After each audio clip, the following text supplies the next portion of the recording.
दोस्तों मां तव्हांखे एस्ट्रोनॉमी इन सिंधी यूट्यूब चैनल ते भली कार चवां थो त अॼु असां ॻाल्हाईंदासीं खिला एॾी चमकंदड़ छो आहे।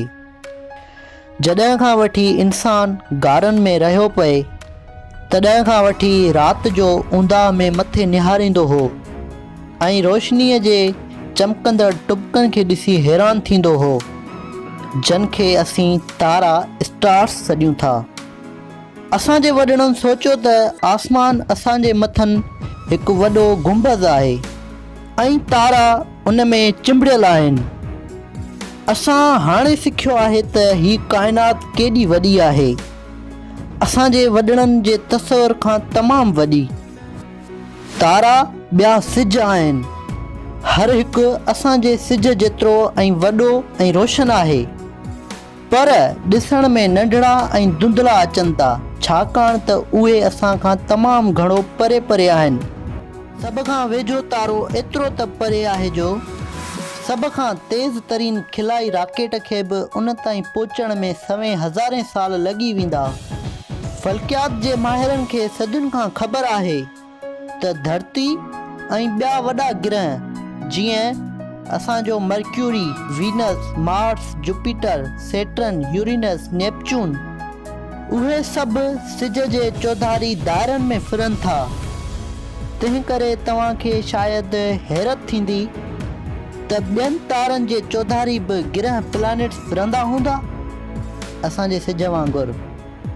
1990 ईस्वीअ जे ॾहाके ताईं कंहिं बि माण्हूअ खे उन सवाल जे जवाब जी का बि मालूमात न हुई, पर फ़ल्कियात जे माहिरनि हाणे दरियाफ़्त करे वरितो आहे त अक्सर तारा जेके असां आसमान में राति जो ॾिसूं था उन्हनि वटि पंहिंजा ग्रह आहिनि। उन्हनि मां कुझु ग्रहनि जी साइज़ जुपिटर जेको असांजे शमसी निज़ाम जो वॾे में वॾो ग्रह आहे उन जेतिरा आहिनि, ॿिया धरतीअ जेतिरा आहिनि।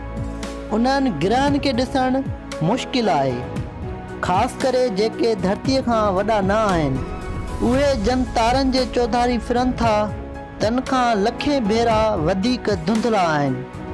उहो ईअं आहे त हिकु ताक़तवर सर्च लाइट जे भरिसां हिकु जुगनूअ खे ॻोल्हणु, पर फ़ल्कियात जे माहिरनि नेठि टेलीस्कोप हथ करे वरिता जेके उन्हनि खे चङी रीति ॾिसण लाइ चिटियूं तस्वीरूं कढी सघनि था।